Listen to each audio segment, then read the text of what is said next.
તો મહત્વના સમાચાર ગુજરાત સરકાર સચિવાલયમાં આવતા મહેમાનોને પ્લાસ્ટિક મુક્ત અને શુદ્ધ પીવાનું પાણી આપશે।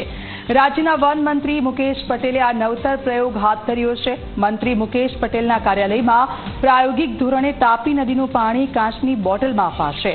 પ્લાસ્ટિક મુક્ત સાથે મહિલા સખી મંડળને રોજગારી મળી શકે તે મુખ્ય ઉદ્દેશ છે આનો।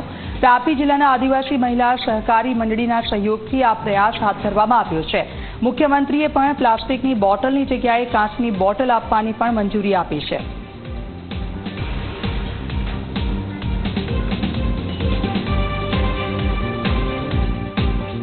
અમારા ફોરેસ્ટ વિભાગની અંદર જે ઇકો ટુરિઝમ સાઇટ છે ત્યાં અમે પ્લાસ્ટિક મુક્ત કરવાનો એક નિર્ણય કર્યો છે। ત્યારે એક આદિવાસી વિસ્તારમાં આવેલું પડમ ડુંગળી તાપી જિલ્લાની અંદર આવેલું પડમ ડુંગળી ઇકો ટુરિઝમ સાઇટ છે। ત્યાં આગળ સૌ પ્રથમ અમે અંબિકા નીર નામનું આ એક પ્રોડક્ટ ઉત્પન્ન કરી છે, કાચની બોટલ, અને એ અંબિકા નદીનું નીર એ જ ફિલ્ટર થઈને બોટલમાં ભરાય અને ત્યાંની સખી મંડળને રોજીરોટી મળે એટલે ત્યાં સખી મંડળ પોતે ચલાવે છે અને જે પણ ટુરિઝમ આવે છે તે ઇકો ટુરિઝમની અંદર પ્લાસ્ટિક મુક્ત કર્યું છે પડમ ડુંગળી।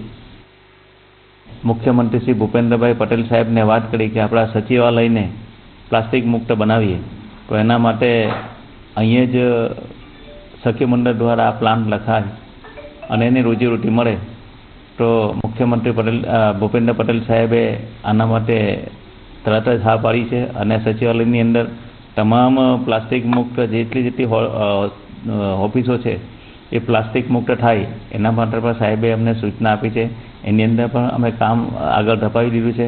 અહીંયા ગાંધીનગર જે સખી મંડળી છે એને જ અમે આ ટ્રેનિંગ આપીને એ જ બધી જ ઓફિસોની અંદર આ સચિવાલય ઓફિસની અંદર એ બોટલની અંદર પાણી પહોંચાડશે। સાથે સાથે આજુબાજુ આવેલી તમામ સરકારી જે ઓફિસ છે એની અંદર પણ અમે પ્લાસ્ટિક મુક્ત કરીને આ કાચની બોટલથી પાણી આપીશું।